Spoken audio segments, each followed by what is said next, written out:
Hi, this is Jessica, the librarian at Bay State College, and today I'm going to give you a quick tutorial on the resources that are available to you as online students through the Bay State College Library webpage.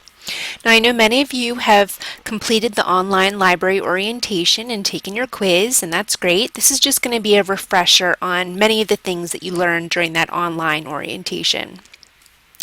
Okay, so to begin with, if you're not entering the library through It's Learning, that's perfectly okay.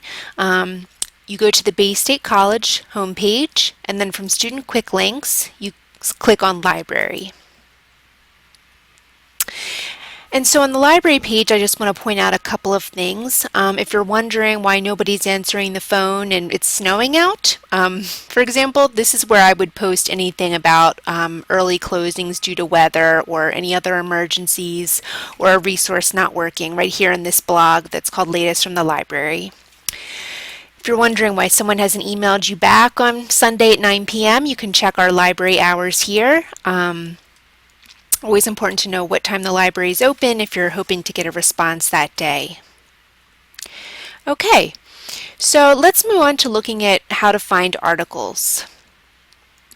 The most important thing to know is that when you are off campus, which all of you are because you're not on the Boston campus, you're going to make sure that you click on this link right here that says click this link to access these databases from off campus. This is very important. If you click directly on ProQuest or Lexis or what have you off campus, you are not going to be able to get access. You have to click on this link right here and then type in your full Bay State email and email password. Okay, since I'm on campus, I'm going to click directly on ProQuest. I'm just looking at ProQuest today because it's at the top of the list. The nice thing about databases is that many of them share common features. For example, the full text option, if you do not select full text, then you will get a lot of abstracts in your results. An abstract is just a summary of the article. So if you don't have time to request the full text through me, the librarian, you're going to want to make sure that you select full text to eliminate all the abstracts that might show up in your results list.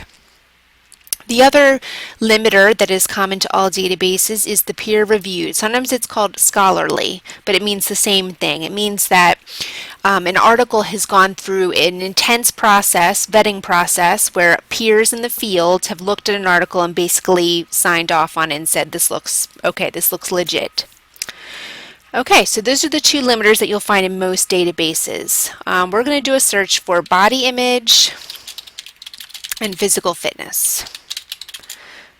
Now notice that I'm not putting in an entire research question. I'm not putting in how does physical fitness impact body image. I'm breaking my question down into its concepts. I'm going to try searching first without putting quotes around it, but if I don't like my results, I'm going to come back and put quotes around the exact phrases that I want. But let's try this first. Okay. So what you'll see is that it didn't necessarily put physical and fitness together, and that's not necessarily a bad thing. It's good to try many different ways of searching your research question. If this was my real research topic, I would never just do one search and call it a day. I always repeat my searches using different keywords and using quotes, but definitely different keywords. So we're going to try putting quotes around this and see, just so I can show you how it's going to now search these two words, these pairs of words together. So now you're going to see that physical fitness always appears together and body image always appears together. Okay, so if I liked number 2, for example, I would click on it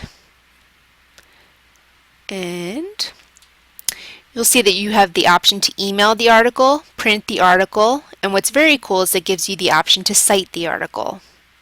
So you click on Cite, and you can choose either MLA or APA, and you are good to go to put this in your Works Cited or reference page.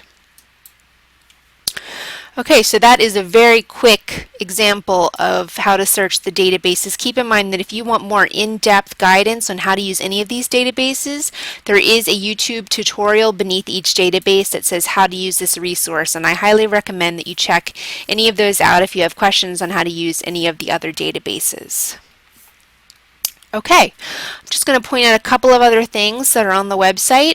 The Cite Your Sources tab is an important tab to know about. The college takes plagiarism very seriously, so you always want to make sure that you cite anything that is not your own thoughts, words, or ideas. Okay, so if you're ever using anyone else's thoughts, words, or ideas, or statistics that are not commonly known, so for example, you don't need to cite that the United States has 50 states. That's a commonly known fact, right? It's going to be in every reference book that you see. But if you see something that's very specific, that someone has thought up out of their own head, or research that they've done using their own minds and resources, you have to cite that.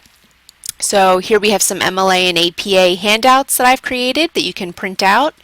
There are online citation tools like NightCite, Citation Builder, Citation Machine, EasyBib. You all could probably tell me 10 different other ones. These are the ones that I've used the most. And then finally, there are some citation managers. If you're more tech savvy and you only use your own computer, you can download Zotero or Mendeley to your computer and it will manage citations for you. So with all of these resources that are available to you, including your pocket handbook that many of you had to purchase for your English class, there really is no excuse not to cite your sources, including the fact that as I pointed out with ProQuest, many of these databases will cite the articles for you. So again, no excuse not to cite everything properly. Please, if you have any questions on a really tough website that you don't know how to cite, please feel free to contact me and I will help you out with that. Speaking of contact me, if you click on the Contact the Library tab, you'll find there's a lot of different ways to get in touch with us. There's a library email, there's my college email, there's a main library line and my library line, and there's also a text number that you can text us any questions that you have, and you can also chat with us by clicking on this question box and typing in a question for us for instantaneous answers when we are online. Okay, well that is the brief orientation to the library website. Please feel free to contact me if you have any questions or if there's any other screencasts you'd like me to create about library resources. I hope to get to know all of you virtually, and good luck with all of your classes. Thank you.